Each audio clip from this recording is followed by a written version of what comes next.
Hi friends, എല്ലാ പ്രിയ കൂട്ടുകാർക്കും Bruce Lee PSCയുടെ പുതിയൊരു മോഡൽ എക്സാമിലേക്ക് സ്വാഗതം. അപ്പോൾ നമ്മളും ഇന്ന് 40 ചോദ്യങ്ങൾ നോക്കുന്നുണ്ട്. 40 ചോദ്യങ്ങൾ മുൻ വർഷങ്ങളിൽ PSC കേട്ട ചോദ്യങ്ങളാണ്.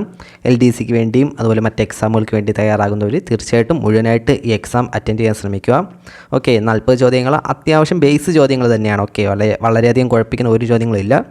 ബേസ് എന്താണ്, നമ്മുടെ വൺ വേർഡ് ടൈപ്പ് ചോദ്യങ്ങളാണ്. അപ്പം എല്ലാവരും അതൊന്ന് ജസ്റ്റ് ഒന്ന് നോക്കി വയ്ക്കുക. കാരണം 2024 PSC കേട്ടിട്ടുള്ള ചോദ്യങ്ങളാണ്. ഇപ്പോൾ നമ്മുടെ LDCക്കായാലും LGSനായാലും അതുപോലെ മറ്റേത് എക്സാമുകൾക്കായാലും നിങ്ങൾക്കറിയാം ഒരു 5-10 ചോദ്യങ്ങൾ വരെ സാധാരണ റിപ്പീറ്റ് ചെയ്ത് കേൾക്കുന്ന കുറേ ചോദ്യങ്ങളുണ്ട്. അപ്പോൾ അവയുമായി ബന്ധപ്പെട്ട ചോദ്യങ്ങളാണ് ഇന്ന് പറയുന്നത്. അപ്പോൾ നിങ്ങൾ സിമ്പിളെന്ന് കരുതുന്ന ചോദ്യങ്ങളൊന്നും തള്ളിക്കളയരുത്. കാരണം PSC കേൾക്കുന്നതാണ്. ഓക്കെ, എത്ര വലിയ സ്റ്റേറ്റ്മെൻറ്റ് ടൈപ്പ് ചോദ്യമായാലും അതിനിടയിൽ PSC എന്താണ് നമ്മളെ തെറ്റിക്കാൻ വേണ്ടി വലിയ ക്വസ്റ്റ്യൻ കണ്ട് പേടിച്ച് നിൽക്കുന്ന നമ്മളെ വീണ്ടും ഒന്നുകൂടി കൺഫ്യൂഷൻ ആക്കാൻ വേണ്ടി ഇതുപോലെ ചെറിയ ക്വസ്റ്റ്യൻസൊക്കെ PSC കേൾക്കാറുണ്ട്. അപ്പം ആ വലിയ ക്വസ്റ്റ്യൻ വായിച്ചതിൻ്റെ ഹാങ് ഓവറിൽ ഈ ചെറിയ ക്വസ്റ്റ്യനും തെറ്റിക്കാൻ സാധ്യത ഉള്ളതാണ്. അല്ലെങ്കിൽ അതിൻ്റെ ഇടയിൽ നമ്മളങ്ങ് വിട്ടുപോകും. ഓക്കെ, അത് സ്വാഭാവികമാണ്. അപ്പം ഇതുപോലുള്ള ചോദ്യങ്ങളും നിങ്ങൾ ജസ്റ്റ് ഒന്ന് നോക്കി വയ്ക്കണം. ഓക്കെ, ഇത് വെറുതെ ഇനി കേൾക്കില്ല, LDCക്ക് ഇതുപോലെ ചോദ്യങ്ങളൊന്നും കേൾക്കാൻ സാധ്യതയില്ല എന്നൊന്നും പറഞ്ഞ് തള്ളിക്കളയരുത്. ഒരിക്കലും തള്ളിക്കളയൽ. കാരണം LDC ആയാലും ഇപ്പോൾ ഡിഗ്രി ലെവൽ എക്സാം ആയാൽ പോലും ഒരു 5, 10, 15 ചോദ്യങ്ങൾ വരെ ഇതുപോലെ തന്നെ നമ്മൾ സിമ്പിൾ ചോദ്യങ്ങൾ ചോദിക്കാറുണ്ട്. എന്നിട്ട് അങ്ങോട്ടുള്ള ചോദ്യങ്ങളെ അധികം കടന്നു കയറി ചോദിക്കാറുള്ളൂ PSC. അപ്പം ഇതുപോലുള്ള ചോദ്യങ്ങളും നിങ്ങൾ വിട്ട് കളയരുത്. 40 ചോദ്യങ്ങൾ നോക്കുന്നുണ്ട്. നിങ്ങൾക്ക് ചെയ്തു നോക്കിയതിന് ശേഷം എത്ര മാർക്കാണോ ലഭിക്കുന്നതെന്ന് ജസ്റ്റ് കമൻറ്റ് ബോക്സിൽ ഒന്ന് രേഖപ്പെടുത്തുക. എല്ലാം സിമ്പിൾ ചോദ്യങ്ങൾ തന്നെയാണ്. വളരെയധികം ബുദ്ധിമുട്ടിപ്പിക്കുന്ന ചോദ്യങ്ങളൊന്നും അധികം ഇല്ല. ഓക്കെ, നമുക്കപ്പോൾ ഫസ്റ്റ് ക്വസ്റ്റ്യൻ നോക്കാം. കേരളത്തിലെ ഏറ്റവും വിസ്തീർണം കൂടിയ ഗ്രാമപഞ്ചായത്ത് ഏതെന്നാണ്? കേരളത്തിൽ ഏറ്റവും വിസ്തീർണം കൂടിയ ഗ്രാമപഞ്ചായത്ത് ഏതാണ്? ഓപ്ഷൻ ഡി കുമളിയാണ്. കേരളത്തിലെ ആദ്യത്തെ സാമ്പത്തിക സാക്ഷരത പഞ്ചായത്ത് ഏതാണ്? കേരളത്തിലെ ആദ്യത്തെ സാമ്പത്തിക സാക്ഷരത പഞ്ചായത്ത് മങ്കരയാണ്. ഓക്കെ, മങ്കരയാണ് കേരളത്തിലെ ആദ്യത്തെ സാമ്പത്തിക സാക്ഷരത പഞ്ചായത്ത്. മങ്കര. കറണ്ട് അഫയേഴ്സ് ആണ്. അതുപോലെ തന്നെ കേരളത്തിലെ ആദ്യത്തെ ജനമൈത്രി, ആദ്യത്തെ ജനമൈത്രി ചെക്ക് പോസ്റ്റ് പ്രവർത്തനം ആരംഭിച്ചത് എവിടെയാണ്? കേരളത്തിലെ ആദ്യത്തെ ജനമൈത്രി ചെക്ക് പോസ്റ്റ് പ്രവർത്തനം ആരംഭിച്ചത് എവിടെയാണ്? അത് മറയൂറാണ്. ഓക്കെ, മറയൂരിലാണ് കേരളത്തിലെ ആദ്യത്തെ ജനമൈത്രി ചെക്ക് പോസ്റ്റ് പ്രവർത്തനം ആരംഭിച്ചത്. കറണ്ട് അഫയേഴ്സ് ആണ്, നോക്കി വയ്ക്കണം. അപ്പോൾ നമ്മളിവിടെ പറഞ്ഞ എന്താണ്? കേരളത്തിലെ ഏറ്റവും വിസ്തീർണം കൂടിയ ഗ്രാമപഞ്ചായത്ത് കുമളി. അപ്പോൾ വിസ്തീർണം കുറഞ്ഞ ഗ്രാമപഞ്ചായത്ത് എവിടെയാണ്?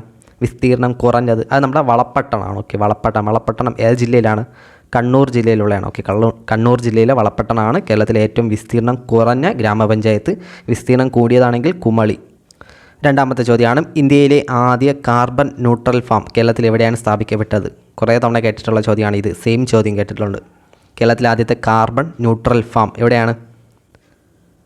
ഓപ്ഷൻ എ ആണ്, ആലുവയിലാണ്. ഓക്കെ, കേരളത്തിലെ ആദ്യത്തെ കാർബൺ ന്യൂട്രൽ ഫാം എവിടെയാണ്? ആലുവയിലാണ്.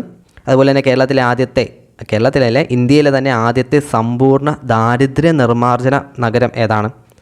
രാജ്യത്തെ ആദ്യത്തെ സമ്പൂർണ്ണ ദാരിദ്ര്യ നിർമ്മാർജ്ജന നഗരം ഏതാണ്? അത് കൊട്ടാരക്കരയാണ്. ഓക്കെ, നഗരമാണ്, കൊട്ടാരക്കരയാണ്.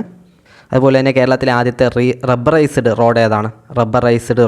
കേരളത്തിലെ ആദ്യത്തെ കുമളി ടു കോട്ടയമാണ്. ഓക്കെ, കുമളി ടു കോട്ടയം റോഡാണ് കേരളത്തിലെ ആദ്യത്തെ റബ്ബറൈസ്ഡ് റോഡ്. ഏതാണ്? കുമളി ടു കോട്ടയം. KK എന്ന് ഓർത്താൽ മതി, KK. അതുപോലെ തന്നെ 2024 ഇൻ്റർനാഷണൽ പാരാഗ്ലൈഡിംഗ് ഫെസ്റ്റിവലിന് വേദിയാകുന്ന നഗരം ഏതാണ്? 2024 ഇൻ്റർനാഷണൽ പാരാഗ്ലൈഡിംഗ് ഫെസ്റ്റിവലിന് വേദിയാകുന്നത് വാഗമണ്ണാണ്. ഓക്കെ, വാഗമൺ കേട്ടിട്ടുള്ളതാണ്. 2024 പാരാഗ്ലൈഡിംഗ് ഇൻ്റർനാഷണൽ പാരാഗ്ലൈഡിംഗ് ഫെസ്റ്റിവലിന് വേദിയാകുന്നത് വാഗമണ്ണാണ്. ഓക്കെ, വാഗമൺ. മൂന്നാമത്തെ ചോദ്യമാണ്, കേരളത്തിലെ ആദ്യത്തെ solar and wind hybrid power plant നിലവിൽ വന്നത് എവിടെയാണ്?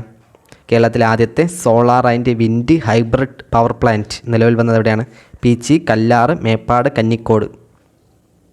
എവിടെയാണ്? ഓപ്ഷൻ സി മേപ്പാടിയാണ്. ഓക്കെ, ഓപ്ഷൻ സി മേപ്പാടിയാണ്. നാലാമത്തെ ചോദ്യമാണ്, ദീർഘദൂര റേഡിയോ പ്രേക്ഷണത്തിന് സാധ്യമാകുന്ന അന്തരീക്ഷ പാളി ഏതാണ്?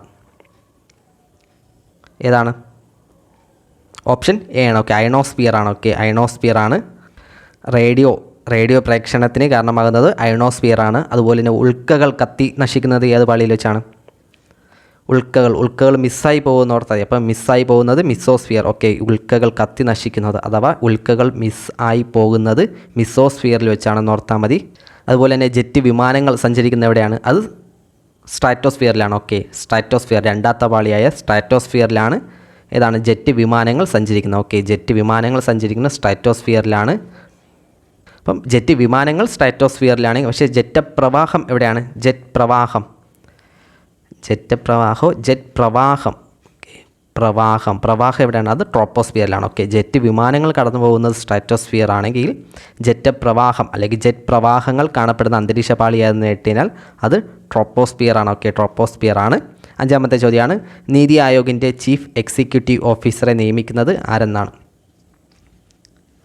നീതി ആയോഗിൻ്റെ ചീഫ് എക്സിക്യൂട്ടീവ് ഓഫീസറെ CEO നിയമിക്കുന്ന ആരാണ്? നമ്മുടെ പ്രൈം മിനിസ്റ്ററാണ്. ഓപ്ഷൻ ബി ആണ്. നീതി ആയോഗിൻ്റെ ചെയർമാൻ ആരാണ്? നീതി ആയോഗിൻ്റെ ചെയർമാൻ നമ്മുടെ മോദി തന്നെയാണ്. ഓക്കെ, പ്രധാനമന്ത്രിയാണ് നീതി ആയോഗിൻ്റെ ചെയർമാനായിട്ട് പ്രവർത്തിക്കുന്നത്. അപ്പോൾ ഇപ്പം മോദിയാണ്. ഓക്കെ, മോദിയാണ്. നീതി ആയോഗിൻ്റെ നിലവിലെ CEO ആരാണ്? ചീഫ് എക്സിക്യൂട്ടീവ് ഓഫീസർ ആരാണ് നിലവിൽ? BVR സുബ്രഹ്മണ്യമാണ്. ഓക്കെ, നിലവിൽ CEO മറ്റേ ആരാണ്? BVR സുബ്രഹ്മണ്യമാണ്. Okay, CEO chief executive officer BVR സുബ്രഹ്മണ്യമാണ്. അതുപോലെ നീതി ആയോഗിൻ്റെ നിലവിലെ ചെയർമാൻ ആരെന്ന് കേട്ടുകഴിഞ്ഞാൽ അത് നരേന്ദ്രമോദിയാണ്. ഓക്കെ, ഇങ്ങനെ ഒരു ക്വസ്റ്റ്യൻ തന്നിട്ട് ഓപ്ഷനിൽ BVR സുബ്രഹ്മണ്യം, അതുപോലെ സുമൻ ബേറി, നിർമ്മല സീതാരാം, നരേന്ദ്രമോദി ഇങ്ങനെയൊക്കെ തന്നു കഴിഞ്ഞാൽ നമുക്ക് കൺഫ്യൂഷൻ ആവാൻ സാധ്യതയുണ്ട്. കാരണം നീതി ആയോഗിൻ്റെ ചെയർമാൻ എന്ന് പറയുന്നത് എപ്പോഴും പ്രധാനമന്ത്രിയായിരിക്കും. നരേന്ദ്രമോദിയാണ്. ഓക്കെ, നരേന്ദ്രമോദിയാണ്.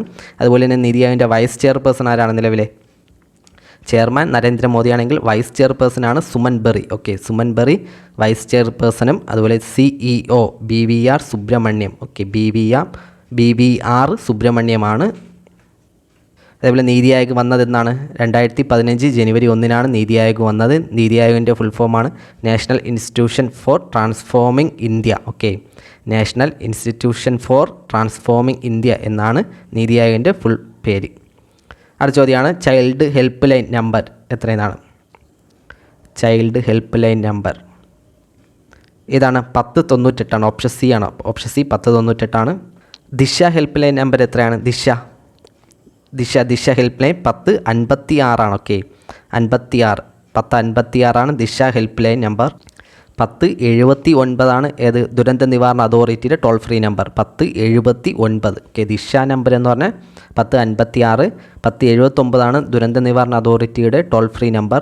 പിങ്ക് പോലീസിൻ്റെ നമ്പർ എത്രയാണ്? Pink 1515 okay, 1515 pink police. 5 okay, 1515 pink പോലീസിൻ്റെ ഹെൽപ്പ് ലൈൻ നമ്പർ. ഏഴാമത്തെ ചോദ്യമാണ്, വിത്തും കൈക്കോട്ടും എന്ന കൃതി ആരുടെ സൃഷ്ടിയാണ്? വിത്തും കൈക്കോട്ടും എന്ന കൃതി ആരുടെ സൃഷ്ടിയാണ്? വിത്തും കൈക്കോട്ടും ആരാണ്? ഓപ്ഷൻ സി ആണ്. ഓക്കെ, വൈലോപ്പിള്ളിയുടെ കൃതിയാണ് വിത്തും കൈക്കോട്ടും. ശവഘോഷയാത്ര ആരുടെ നാടകമാണ്? ശവഘോഷയാത്ര ആരുടെയാണ്? ആനന്ദിൻ്റെയാണ്. ഓക്കെ, ആനന്ദിൻ്റെ നാടകമാണ്. ഓക്കെ, ആനന്ദിൻ്റെ നാടകമാണ്. SCRT പോയിൻ്റാണ്. ശവഘോഷയാത്ര, അതുപോലെ മുക്തിപദം. ശവഘോഷയാത്ര, അതുപോലെ തന്നെ മുക്തിപദം, ഇത് രണ്ടും ആനന്ദിൻ്റെ നാടകങ്ങളാണ്. SCRT പോയിൻ്റാണ്, നോക്കി വയ്ക്കണം. ഓക്കെ, ആനന്ദിൻ്റെ നാടകമാണ് ശവഘോഷയാത്ര, മുക്തിപദം. ഓക്കെ, അതുപോലെ തന്നെ തോപ്പിൽ ഫാസിയുടെ പ്രധാനപ്പെട്ട കൃതികളാണ് തുലാഭാരം, മൂലധനം. ഓക്കെ, തോപ്പിൽ ഫാസിയുടെ തുലാഭാരം, മൂലധനവും തുലാഭാരവും തോപ്പിൽ ഫാസിയുടെയാണ്. അതുപോലെ ആ മനുഷ്യൻ നീ തന്നെ ആരുടെ കൃതിയാണ്? ആ മനുഷ്യൻ നീ തന്നെ CJ തോമസിൻ്റെയാണ്. ഓക്കെ, തോമസിൻ്റെ കൃതിയാണ് ആ മനുഷ്യൻ നീ തന്നെ തോമസിൻ്റെ കൃതിയാണ്. ആനപ്പക ആരുടെ നോവലാണ്? SCRT പോയിൻ്റാണ്. ആനപ്പക ഉണ്ണികൃഷ്ണൻ പുത്തൂറിൻ്റെ നോവലാണ് ആനപ്പക. നോക്കി വയ്ക്കണം, നോവലാണ് കേട്ടോ. ഉണ്ണികൃഷ്ണൻ പുത്തൂറിൻ്റെ നോവൽ ഏതെന്ന് കേട്ടുകഴിഞ്ഞാൽ ആനപ്പക. അതുപോലെ തന്നെ ആനന്ദിൻ്റെ നാടകങ്ങൾ ഏതെന്ന് കേട്ടുകഴിഞ്ഞാൽ ശവഘോഷയാത്ര, മുക്തിപദം. ഓക്കെ, അതുപോലെ തോപ്പിൽ ഫാസിയുടെ കൃതികളാണ് തുലാഭാരം, മൂലധനം. CJ തോമസിൻ്റെ കൃതിയാണ് ആ മനുഷ്യൻ നീ തന്നെ. അടുത്ത ക്വസ്റ്റ്യനാണ്, എനർജി അളക്കാൻ ഉപയോഗിക്കുന്ന യൂണിറ്റ് ഏതാണ്? എനർജി അളക്കാൻ യൂണിറ്റ് ഓപ്ഷൻ എ ആണ്, ജൂളാണ്. 9ാമത്തെ ചോദ്യമാണ്, ജനിച്ച് 24 മണിക്കൂറിനകം നവജാത ശിശുക്കൾക്ക് ശിശു ആധാർ നൽകാൻ തീരുമാനിച്ച സംസ്ഥാനം. ശിശു ആധാർ ആരാണ്? 24 മണിക്കൂർ കഴിഞ്ഞ ശേഷം എന്താണ് 24 മാസം ഗർഭിണിയായിരിക്കുന്നത് ഏത് മൃഗമാണ്? 24 മാസം ഗർഭിണിയായിരിക്കുന്ന ഏത് മൃഗം? ആനയല്ലേ? ആനയിൽ തന്നെ ഉണ്ട് ഏത്? Telangana. Okay, option D Telangana. 10ാമത്തെ ചോദ്യമാണ്, 2022 ഒക്ടോബർ 1 ന്യൂഡൽഹിയിൽ പ്രഗതി മൈതാനിൽ പ്രധാനമന്ത്രി നരേന്ദ്രമോദി തുടക്കം കുറിച്ചത് ഏതാണ്? 2022 ഒക്ടോബർ 1 5G ആണ്. ഓക്കെ, രാജ്യത്തെ 5G സേവനങ്ങൾക്ക്. 51 നമ്മുടെ 11ാമത്തെ ചോദ്യം, ഇന്ത്യൻ എയർഫോഴ്സിന് വേണ്ടി ഹിന്ദുസ്ഥാൻ എയറോനോട്ടിക് ലിമിറ്റഡ് തദ്ദേശീയമായി വികസിപ്പിച്ച ഏറ്റവും പുതിയ ലൈറ്റ് കോമ്പാക്ട് ഹെലികോപ്റ്റർ ഏതെന്നാണ്? കുറേ തവണ കേട്ടിട്ടുള്ളതാണ് കേട്ടോ ഇത്. ലൈറ്റ് കോമ്പാക്ട് ഹെലികോപ്റ്റർ പ്രചന്താണ്. ഓക്കെ, ഓപ്ഷൻ എ ആണ്. കവച് എന്തൊന്നാണ്? കവച് PSC കുറേ തവണ കേട്ടിട്ടുള്ളതാണ്. കവച് എന്താണ്? ട്രെയിനുകൾ തമ്മിലുള്ള കൂട്ടിയിടി ഒഴിവാക്കാൻ വേണ്ടി റെയിൽവേ നടപ്പിലാക്കിയ ഒരു പ്രൊട്ടക്ഷൻ സംവിധാനമാണ് കവച്. ഓക്കെ, റെയിൽവേ ട്രെയിനുകൾ തമ്മിൽ കൂട്ടിയിടി ഒഴിവാക്കാൻ വേണ്ടി കവച്. 12ാമത്തെ ചോദ്യമാണ്, വിദ്യാഭ്യാസ ചാനലായ വിക്ടേഴ്സ് ചാനലിലൂടെ സംപ്രേഷണം ചെയ്യുന്ന കാർഷിക പരിപാടി ഏതെന്നാണ്? വിക്ടേഴ്സിലൂടെ ഏതാണ് കാർഷിക പരിപാടി? ഓപ്ഷൻ സി ആണ്, നൂറുമേനിയാണ്. Option C നൂറുമേനിയാണ്. ഞാറ്റുവേലയുടെ കാലയളവ് എത്രയാണ് അറിയാമോ? നമ്മുടെ കൃഷിയിലുള്ള ഞാറ്റുവേലയുടെ കാലയളവ് ഏകദേശം 2 ആഴ്ചയാണ്. ഓക്കെ, അതായത് 13 to 14 ദിവസത്തെ ദൈർഘ്യമാണ് ഞാറ്റുവേലയുടെ കാലയളവ് എന്ന് പറയുന്നത്. ഓക്കെ, ഞാറ്റുവേലയുടെ കാലയളവ് 13 to 14 ദിവസമാണ്. ആദ്യത്തെ ഞാറ്റുവേല ഏതാണ്? ആദ്യത്തെ ഞാറ്റുവേല അശ്വതി ഞാറ്റുവേലയാണ്. ഓക്കെ, അശ്വതിയാണ് ആദ്യത്തെ ഞാറ്റുവേല അശ്വതിയാണ്. അതുപോലെ തന്നെ ഒരു വർഷത്തിൽ 27 ഞാറ്റുവേലകളുണ്ട്. 27 കേട്ടിട്ടുള്ളതാണ്. 13, 14 കേട്ടിട്ടുള്ളതാണ്. അശ്വതി അതും കേട്ടിട്ടുള്ളതാണ്. അപ്പം ആദ്യത്തെ ഞാറ്റുവേല എന്ന് പറയുന്നത് അശ്വതിയാണ്. ഓക്കെ, ഏറ്റവും അനുയോജ്യമായ ഞാറ്റുവേല ഏതാണ്? കൃഷിക്ക് ഏറ്റവും അനുയോജ്യമായ ഞാറ്റുവേല അത് നമ്മുടെ ഏതാണ്? തിരുവാതിര ഞാറ്റുവേലയാണ്. ഓക്കെ, തിരുവാതിര ഞാറ്റുവേലയാണ് ഏറ്റവും അനുയോജ്യമായ ഞാറ്റുവേല കൃഷിക്ക്. അടുത്ത ക്വസ്റ്റ്യൻ നോക്കാം. 13ാമത്തെ ചോദ്യം, വൈറ്റമിൻ എയെക്കുറിച്ച് താഴെ പറയുന്ന പ്രസ്താവനകൾ പരിഗണിക്കുക. വൈറ്റമിൻ എയുടെ രാസനാമം റെറ്റിനോളാണ്. വൈറ്റമിൻ എയുടെ അഭാവം മൂലം മനുഷ്യരിൽ നിശാന്തത എന്ന രോഗം ഉണ്ടാകുന്നു. ഇവയിൽ ശരിയായ പ്രസ്താവനകൾ ഏതൊക്കെയാണ്? ഓപ്ഷൻ സി ആണ്. ഓക്കെ, രണ്ടും ശരിയാണ്. 1ഉം 2ഉം ശരിയാണ്. 14ാമത്തെ ചോദ്യം, മനുഷ്യ ശരീരത്തിലെ ഏറ്റവും ചെറിയ അസ്ഥിയുടെ പേര് ഏതാണ്? നമ്മുടെ സ്റ്റാപ്ലർ പിന്നിനെ ഓർത്താൽ മതി. ഓക്കെ, സ്റ്റാപ്ലർ പിന്നൊക്കെ ചെറിയ പിന്നല്ലേ, അപ്പോൾ സ്റ്റേപ്പീസ്. ഓക്കെ, സ്റ്റാപ്ലർ സ്റ്റേപ്പീസ്. 15ാമത്തെ ചോദ്യമാണ്, കേരള കാർഷിക സർവകലാശാലയുടെ ആസ്ഥാനം എവിടെയാണ്? കേരള കാർഷിക സർവകലാശാലയുടെ ആസ്ഥാനം എവിടെയാണ്? ഓപ്ഷൻ സി ആണ്, മണ്ണുന്തിയാണ്. ശ്രീകാര്യം ഒരു കറണ്ട് അഫയേഴ്സ് കാര്യമുണ്ടല്ലോ, എന്താണിപ്പം കറണ്ട് അഫയേഴ്സുമായി ബന്ധപ്പെട്ട് ശ്രീകാര്യത്തുണ്ട്. എന്താണ്? അതിഥി തൊഴിലാളികൾക്ക് വേണ്ടി ഹെൽത്ത് സെൻറ്റർ നിലവിൽ വന്ന എവിടെയാണ്? അത് ശ്രീകാര്യത്താണ്. ഓക്കെ, അതിഥി തൊഴിലാളികൾക്ക് വേണ്ടിയുള്ള ഹെൽത്ത് സെൻറ്റർ ശ്രീകാര്യത്താണ്. അതായത് ഒരു കാര്യവുമില്ലാതെ അതിഥി തൊഴിലാളികളെ നോക്കാൻ വേണ്ടി നിന്നെന്ന് ഓർത്താൽ മതി. ഓക്കെ, ശ്രീകാര്യം ഒരു കാര്യവും ഇല്ലാതെ. അതുപോലെ തന്നെ കേന്ദ്ര കിഴങ്ങുവിള ഗവേഷണ കേന്ദ്രം എവിടെയാണ്? അതും ശ്രീകാര്യത്താണ്. ഓക്കെ, കിഴങ്ങന്മാരെ കൊണ്ട് ഒരു കാര്യവും ഇല്ലെന്ന് ഓർത്ത് വെച്ചാൽ മതി, ശ്രീകാര്യം. ഓക്കെ, കേന്ദ്ര കിഴങ്ങുവിള ഗവേഷണ കേന്ദ്രം ശ്രീകാര്യത്താണ്. അതുപോലെ തന്നെയാണ് നമ്മുടെ വിളവെടുപ്പ് ഗവേഷണ കേന്ദ്രം എവിടെയാണ്? വിളവെടുപ്പ് കരമന. ഓക്കെ, നമ്മൾ ഇത് വയലിൽ നിന്ന് വിളവെടുത്ത് എവിടെയാണ്? കരയിലല്ലേ വയ്ക്കണത്, അപ്പോൾ ഓർത്താൽ കരമന. ഓക്കെ, വിളവെടുപ്പ് ഗവേഷണ കേന്ദ്രം കരമന, തിരുവനന്തപുരം. കേന്ദ്ര കിഴങ്ങുവിള ഗവേഷണ കേന്ദ്രം കിഴങ്ങന്മാരെ കൊണ്ട് ഒരു കാര്യവുമില്ല, ശ്രീകാര്യം, തിരുവനന്തപുരം. അതുപോലെ തന്നെ ഇഞ്ചി ഗവേഷണ കേന്ദ്രം എവിടെയാണ്? അമ്പലത്തിൻ്റെ സൈഡിലൊക്കെ ഇഞ്ചി നട്ടുവിട്ടിരിക്കുന്ന ഓർത്താൽ മതി, അമ്പലവയൽ, വയനാട്. ഇഞ്ചി ഗവേഷണ കേന്ദ്രം അമ്പലവയൽ, വയനാട്. കാപ്പി ഗവേഷണ കേന്ദ്രം എവിടെയാണ്? കാപ്പിയൊക്കെ കുടിക്കുമ്പോൾ എന്താണ്? നമ്മുടെ ചുണ്ടിലൊക്കെ ആവുമല്ലോ, അപ്പം ചുണ്ടേൽ, വയനാട്. ഓക്കെ, കാപ്പി ഗവേഷണ കേന്ദ്രം ചുണ്ടേൽ, വയനാടാണ്. അതുപോലെ തന്നെ വന ഗവേഷണ കേന്ദ്രം എന്താണ്? എവിടെയാണ്? വനത്തിനെ നമ്മൾ പിച്ചി ചീന്തിയാണ് പഠിക്കണമെന്ന് ഓർത്താൽ മതി. ഓക്കെ, വന ഗവേഷണ കേന്ദ്രം പീച്ചി, തൃശ്ശൂർ. ഓക്കെ, പിച്ചി ചിന്തി വന ഗവേഷണ കേന്ദ്രം പീച്ചി, തൃശ്ശൂർ. അതുപോലെ തന്നെ കശുവണ്ടി ഗവേഷണ കേന്ദ്രം എവിടെയാണ്? ആനക്കയം, മലപ്പുറം. ഓക്കെ, ആനക്കയം, മലപ്പുറമാണ് കശുവണ്ടി ഗവേഷണ കേന്ദ്രം. അതുപോലെ സുഗന്ധവിള ഗവേഷണ കേന്ദ്രം എവിടെയാണ്? സുഗന്ധവിള ഗവേഷണ കേന്ദ്രം എന്താണ്? കോഴിക്കോടിൻ്റെ അടുത്ത് പോകുമ്പോൾ നല്ല സുഗന്ധം അടിക്കുമെന്ന് ഓർത്താൽ മതി, അപ്പോൾ സുഗന്ധവിളം, കോഴിക്കോട്. ഓക്കെ, കോഴിക്കോട്.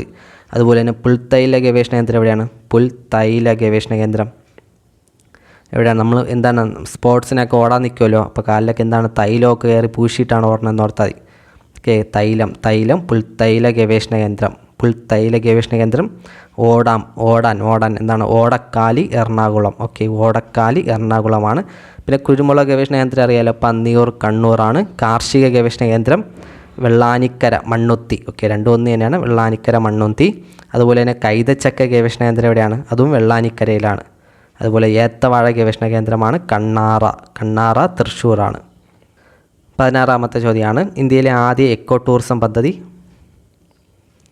ഏതാണ്? ഓപ്ഷൻ എ ആണ്, തെന്മലയാണ്. 17ാമത്തെ ചോദ്യം, നെഫ്രൈറ്റീസ് രോഗം ബാധിക്കുന്ന മനുഷ്യ ശരീരത്തിലെ ഭാഗം ഏതാണ്? നെഫ്രോണൊക്കെ കൊണ്ട് നിർമ്മിതമായ ഓപ്ഷൻ ഡി ആണ്, വൃക്കയാണ്. 18ാമത്തെ ചോദ്യമാണ്, 2022 വൈദ്യശാസ്ത്രത്തിനുള്ള നോബൽ സമ്മാനം ലഭിച്ചതാർക്ക്? 2022 നോബൽ സമ്മാനം എന്താണ്? ഓപ്ഷൻ ഡി ആണ്, 19ാമത്തെ ചോദ്യമാണ് കൂനോ നാഷണൽ പാർക്ക് ഏത് സംസ്ഥാനത്താണ്? കൂനോ നാഷണൽ പാർക്ക് എവിടെയാണ്? മധ്യപ്രദേശാണ്. ഓക്കെ, ഓപ്ഷൻ എ ആണ്, മധ്യപ്രദേശിലാണ്. 20ാമത്തെ ചോദ്യമാണ് രാസസമവാക്യങ്ങൾ സമീകരിക്കുമ്പോൾ താഴെ പറയുന്നവൽ ഏത് ഗുണമാണ് സമീകരിക്കപ്പെട്ടിരിക്കുന്നത്? രാസസമവാക്യങ്ങൾ സമീകരിക്കപ്പെടുമ്പോൾ ഏത് ഗുണമാണ്? ഓപ്ഷൻ എ ആണ്. ഓക്കെ, പിണ്ഡമാണ്. ഓക്കെ. 21ാമത്തെ ചോദ്യം ആധുനിക ആവർത്തന പട്ടികയിലെ മൂലകങ്ങളെ ക്രമീകരിച്ചിരിക്കുന്നത് താഴെ പറയുന്ന ഏതിൻ്റെ ഗുണത്തിൻ്റെ അടിസ്ഥാനത്തിലാണ്? ഏതിൻ്റെ അടിസ്ഥാനത്തിലാണ്? ഓപ്ഷൻ സി ആണ്, അറ്റോമിക നമ്പറിൻ്റെ അടിസ്ഥാനത്തിലാണ്. 22ാമത്തെ ചോദ്യമാണ് ദ്രാവക അവസ്ഥയിലുള്ള ലോഹമായ മെർക്കുറിയുടെ അയിര് താഴെ പറയുന്നവൽ ഏതാണ്? മെർക്കുറിയുടെ അയിര് ഏതാണ്? മെർക്കുറിയുടെ ഓപ്ഷൻ ഡി ആണ്. ഓക്കെ, സിനബാറാണ്. 23ാമത്തെ ചോദ്യമാണ് പ്രഷർ കുക്കറിൽ ആഹാര സാധനങ്ങൾ വേഗത്തിൽ പാകം ചെയ്യുവാൻ കഴിയുന്നത് താഴെ പറയുന്നവൽ ഏത് കാരണം കൊണ്ടാണ്? Option A, B, C, D. Option B ആണ് ഉത്തരം. ഓക്കെ, മർദ്ദം കൂടുമ്പോൾ ജലത്തിലെ തിളനില വർദ്ധിക്കുന്നത് കൊണ്ടാണ്. 63 ഓപ്ഷൻ ബി ആണ്. 64 നമ്മുടെ 24ാമത്തെ ചോദ്യം ഏതൊരു പദാർത്ഥത്തിനും അതിൻ്റേതായ അവസ്ഥ തുടരുവാനുള്ള പ്രവണതയിൽ നിന്നാണ് ചലന നിയമങ്ങൾ ന്യൂട്ടൺ പ്രസ്താവിച്ചത്? താഴെ പറയുന്നവൽ ഏതിൻ്റെ ഗുണമാണ്? പിണ്ഡം, വ്യാപ്തം, ജഡത്വം. ഇതൊന്നുമല്ല. ഏതിൻ്റെയാണ്? ഓപ്ഷൻ സി ആണ്. ഓക്കെ, ജഡത്വമാണ്. ഓക്കെ. 25ാമത്തെ ചോദ്യം ഇന്ത്യയിലെ ആദ്യത്തെ പേപ്പർ രഹിത ഹൈക്കോടതി ഏതാണ്? അറിയായിരിക്കും, നമ്മുടെ കേരള ഹൈക്കോടതിയാണ്. ഓക്കെ. 26ാമത്തെ ചോദ്യം സൂര്യൻ്റെ അന്തരീക്ഷത്തെക്കുറിച്ച് പഠിക്കുവാൻ ISRO വിക്ഷേപിക്കുന്ന സ്പേസ് ക്രാഫ്റ്റിൻ്റെ പേര് താഴെ പറയുന്ന ഏതാണ്? സൂര്യനെ കുറിച്ച് പഠിക്കാൻ ആദിത്യ L1 ആണ്. ഓക്കെ, ആദിത്യ L1 ആണ്. വിക്ഷേപിച്ച ഡേറ്റ് എന്നാണ്? 2023 September 2 okay, 2023 September 2 Aditya L1 വിക്ഷേപിച്ചത്. 27ാമത്തെ ചോദ്യം കൊതുകിൻ്റെ മുട്ട വിരിയുന്നത് എടുക്കുന്ന എത്ര ദിവസമാണ്? കൊതുകിൻ്റെ മുട്ട പണ്ടത്തെ LGS ചോദ്യമാണ്. എത്രയാണ്? 8 ദിവസമാണ്. 28ാമത്തെ ചോദ്യമാണ് പുകവലി മൂലം ഉണ്ടാകുന്ന ഒരു രോഗമാണ്. ഏതാണ് പുകവലി മൂലം ഉണ്ടാകുന്ന രോഗം? ഓപ്ഷൻ ബി ആണ്, ബ്രോങ്കൈറ്റീസ് ആണ്. 29 ലോകാരോഗ്യ സംഘടനയുടെ ആസ്ഥാനം എവിടെയാണ്? ലോകാരോഗ്യ സംഘടനയുടെ ആസ്ഥാനം ഓപ്ഷൻ ഡി ആണ്, ജനീവയിലാണ്. ഓക്കെ, ജനീവയിലാണ്. 30ാമത്തെ ചോദ്യമാണ് ശരീരത്തിലെ ഏറ്റവും വലിയ ഗ്രന്ഥി ഏതാണ്? ശരീരത്തിലെ ഏറ്റവും വലിയ ഗ്രന്ഥി ഏതാണ്? ഓപ്ഷൻ സി ആണ്, കരളാണ്. 31 ഒരു ചലനരഹിത സന്ധിക്ക് ഉദാഹരണം ഏതെന്നാണ്? ചലനരഹിത സന്ധിക്ക് ഉദാഹരണം തലയോട്ടിയിലെ സന്ധി. ഓപ്ഷൻ ബി ആണ്. 32ാമത്തെ ചോദ്യമാണ് താഴെ തന്നിരിക്കുന്നവയിൽ നിന്നും ഒരു വിസർജന അവയവം തിരഞ്ഞെടുക്കാനാണ്. താഴെ തന്നിരിക്കുന്നതിൽ നിന്നും ഒരു വിസർജന അവയവം ഏതാണ്? നമ്മുടെ വൃക്കയാണ്. 33ാമത്തെ ചോദ്യം ഹൃദയത്തിലെ 4 അറകളുള്ള ജീവി ഏതാണ്? മനുഷ്യനാണ്. ഓക്കെ, ഓപ്ഷൻ ബി ആണ്. 34ാമത്തെ ചോദ്യം കേരളത്തിലെ ഇപ്പോഴത്തെ ആരോഗ്യമന്ത്രി ആരാണ്? വീണ ജോർജാണ്. 35ാമത്തെ ചോദ്യം താഴെ കൊടുത്തിരിക്കുന്നവയിൽ വെള്ളത്തിൽ ലയിക്കുന്ന വൈറ്റമിൻ ഏതാണ്? കൊഴുപ്പിൽ ലയിക്കുന്നവ option A, ADEK. Okay, ADEK ആണ് കൊഴുപ്പിൽ ലയിക്കുന്നവ. അപ്പോൾ വെള്ളത്തിൽ ലയിക്കുന്നവ ഏതാണ്? ഓപ്ഷൻ ബി ആണ്. ഓക്കെ, ഓപ്ഷൻ ഡി ആണ്. ഓക്കെ, ഓപ്ഷൻ ഡി ആണ്. 36ാമത്തെ ചോദ്യം മാരകമായ അസുഖം കാരണം ദുരന്തം അനുഭവിക്കുന്ന 18 വയസ്സിന് താഴെയുള്ള കുട്ടികളുടെ ചികിത്സാ പദ്ധതിയാണ് ഏതാണ്? ഓപ്ഷൻ എ ആണ്, താലോലമാണ്. 37ാമത്തെ ചോദ്യം മനുഷ്യശരീരത്തിലെ അസ്ഥികളുടെ എണ്ണം 206. 38 ജീവിതശൈലി രോഗത്തിന് ഉദാഹരണം BP ആണ്. 39 ജലദോഷത്തിന് കാരണമാകുന്നത് ഏതാണ്? വൈറസാണ്. ഓക്കെ, ജലദോഷത്തിന് കാരണം വൈറസാണ്. അതുപോലെ തന്നെ കോളറയ്ക്ക് കാരണമാകുന്നത് ഓപ്ഷൻ എ, ബാക്ടീരിയ ആണ്. ഓക്കെ, കോളറയ്ക്ക് കാരണമാകുന്ന ബാക്ടീരിയ. അപ്പോൾ ഇത്രയുമാണ്. നല്ല അത്യാവശ്യം സിമ്പിൾ, വെരി വെരി സിമ്പിൾ ചോദ്യങ്ങൾ തന്നെയാണ്. അപ്പോൾ നിങ്ങൾക്ക് എത്ര മാർക്ക് ലഭിച്ചെന്ന് ജസ്റ്റ് കമൻറ്റ് ബോക്സിൽ രേഖപ്പെടുത്തുക. മറ്റൊരു എക്സാമായിട്ട് നമുക്ക് വീണ്ടും കാണാം. അതൊരിക്കും ബൈ.